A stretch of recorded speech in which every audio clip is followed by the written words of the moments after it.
Love you guys. Please don't cancel me.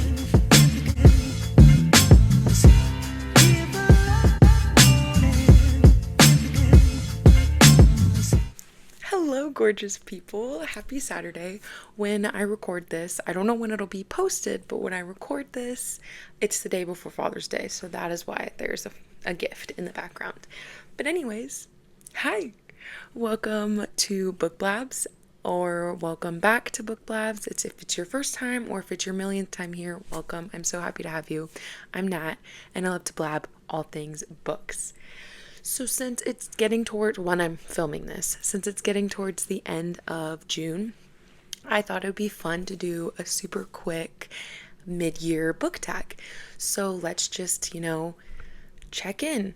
I will say, as of June 20th, I have read 56 books. No, 57. 57 books, because I need to update that list.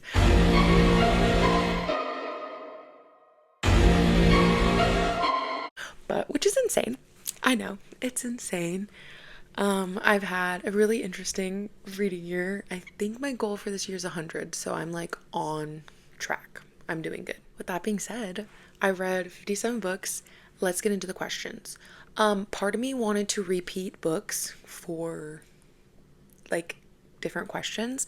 So my rule is I'm not going to repeat a book for any of the questions. So even if it would qualify or I think it would count and I wanted to put the same book for two different answers, I purposely chose different books just because I feel like it's kind of lame to talk about the same 4 books.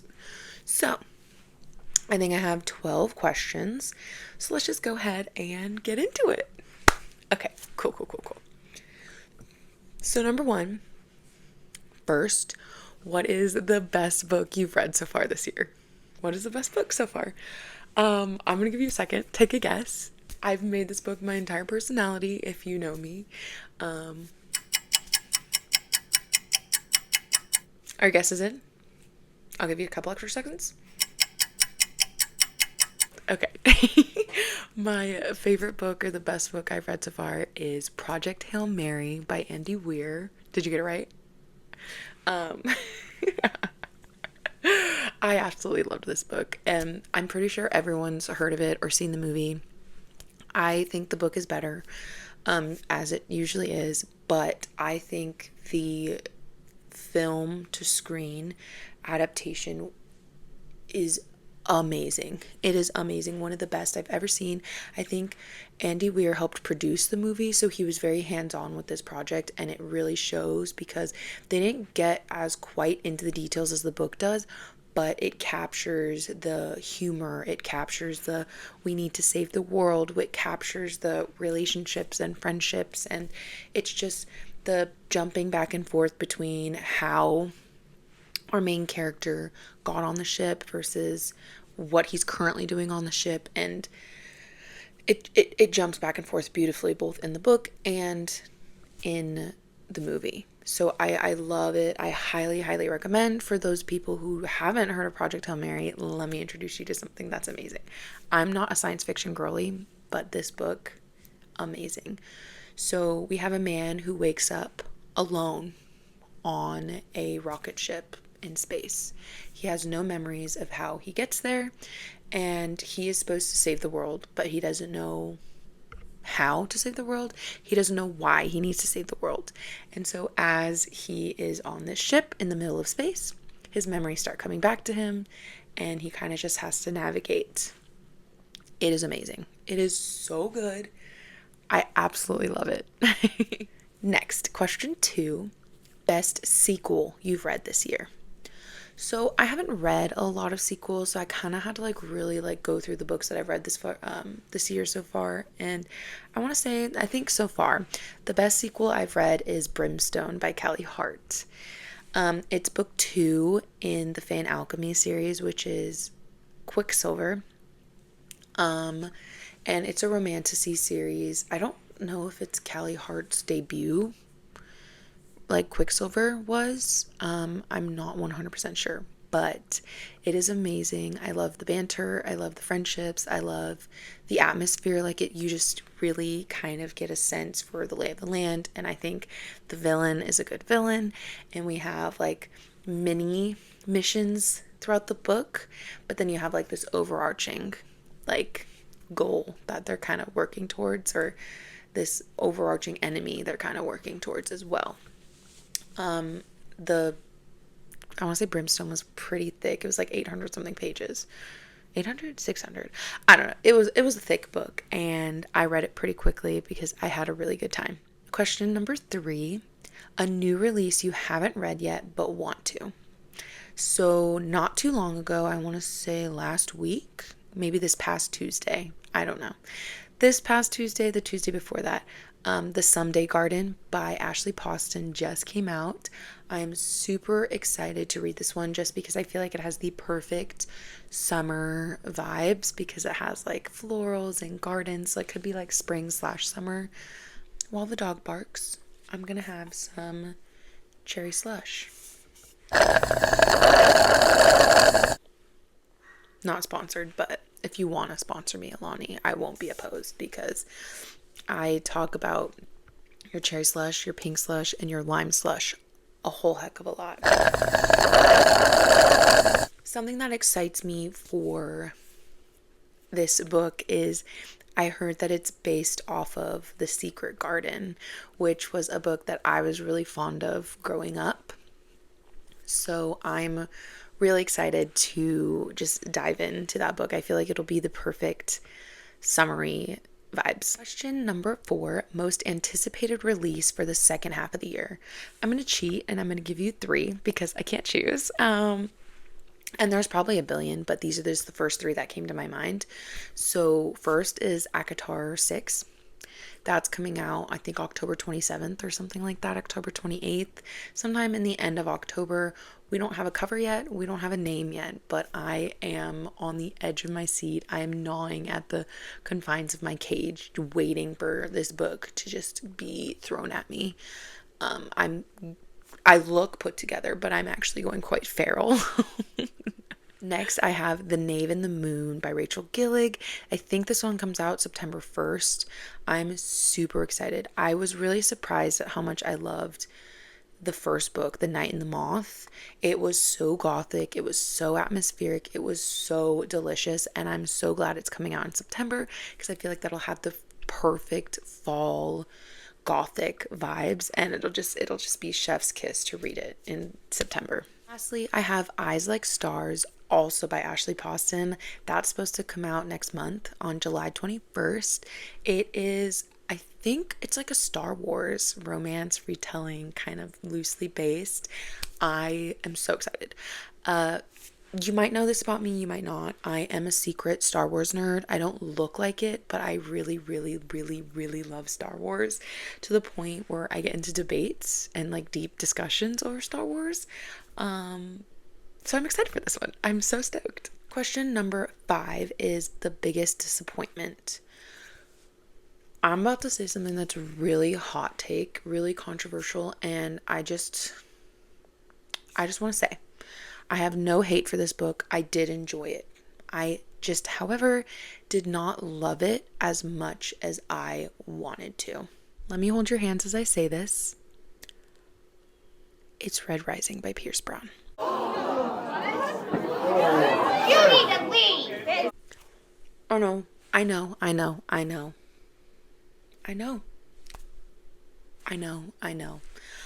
Listen, Linda, listen. Listen, Linda.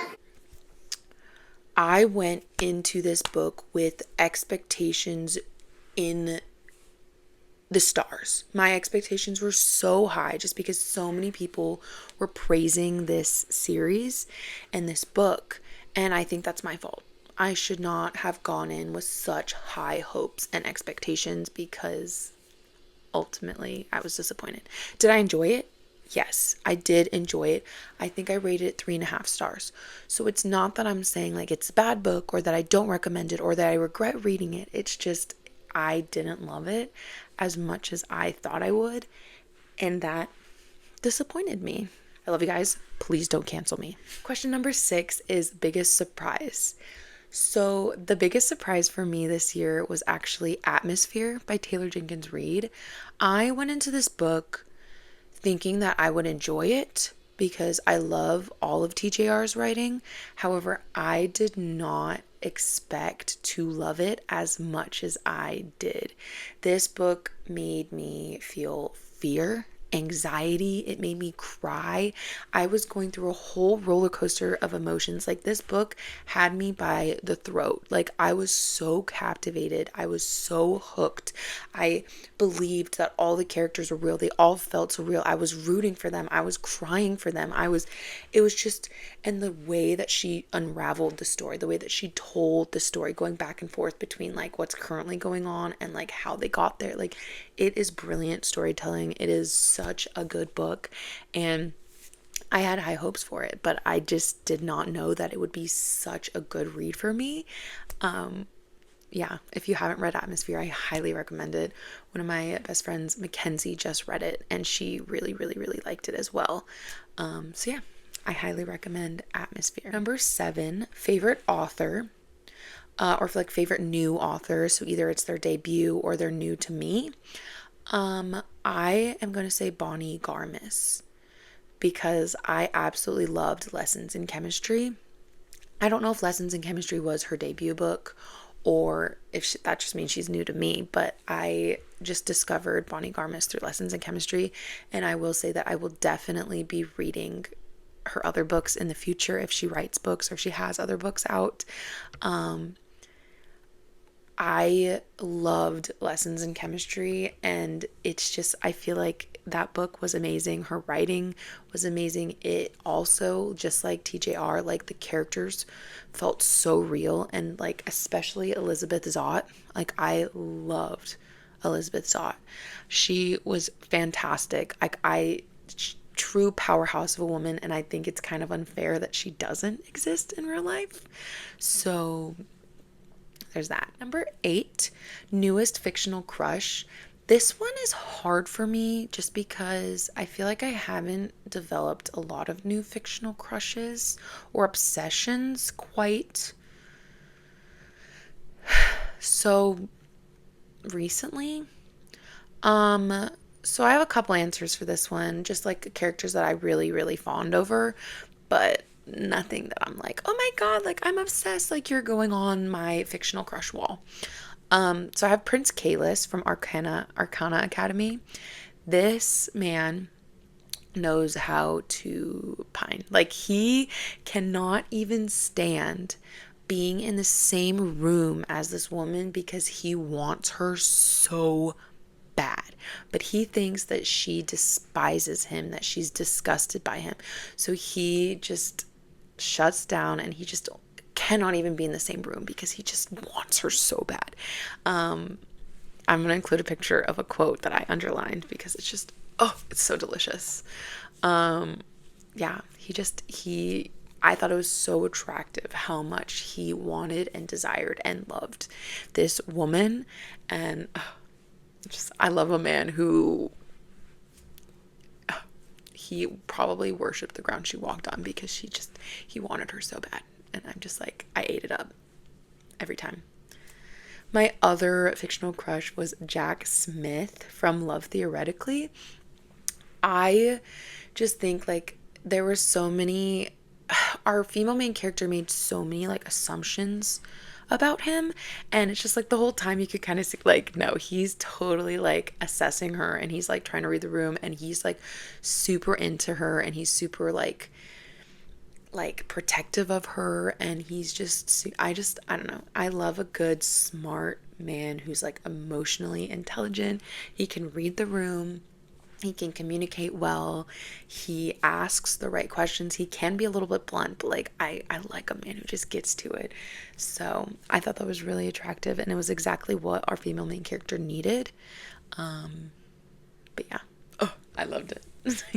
Number 9, new favorite character. I'm gonna put a shrug for this one just because like I don't know. I would say Elizabeth Zott, but I told myself no repeats. So since I already used Lessons in Chemistry as a book, I'm just gonna pass. Like I don't know. I'm sorry. Sorry you guys. I maybe it'll come back and I'll be like, "Oh, dang, that was a really good character." But as of right now, I'm just kind of like number 10 is a book that made me cry. I have 3. I make the rules here, okay? I make the rules.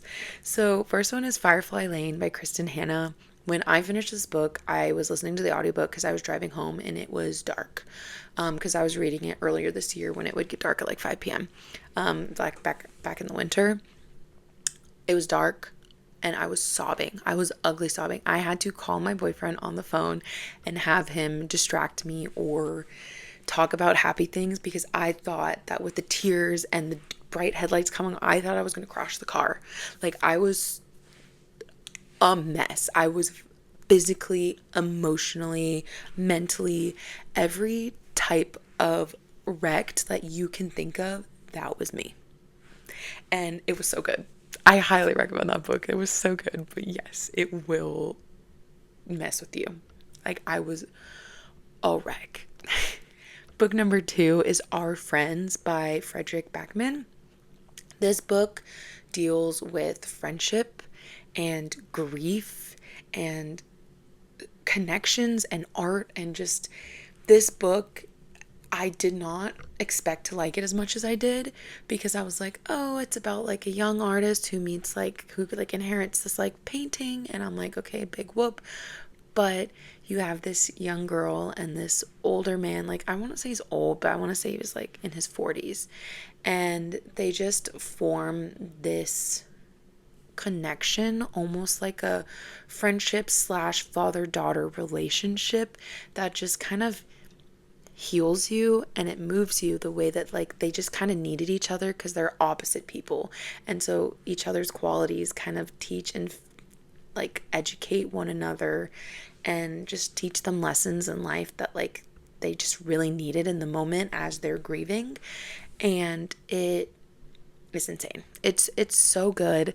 I I I was laughing one moment and then I would cry the next just because it would gut punch you out of nowhere, and it was just so real and so raw and so good.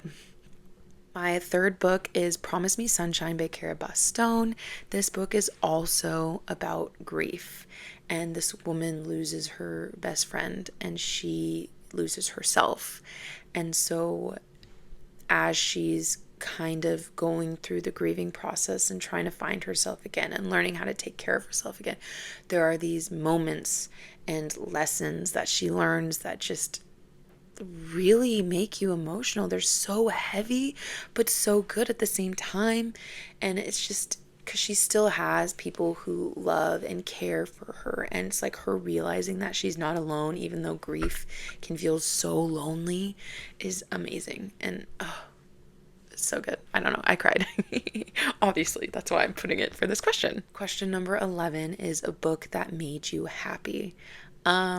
I feel like most of my books make me happy just because I've kind of found like my niche or found books that I know that I'm going to really enjoy that bring me happiness, unless I'm purposely reading like a heavier, more serious or thrilling book. But I want to say like a book that made me like really giddy and like, squeal and kick my feet and just, giggle. I'm going to say Mate by Ali Hazelwood. This is book 2 in the interconnected standalone series of Bride. Yeah, I don't know. I really, really liked it. It was so good.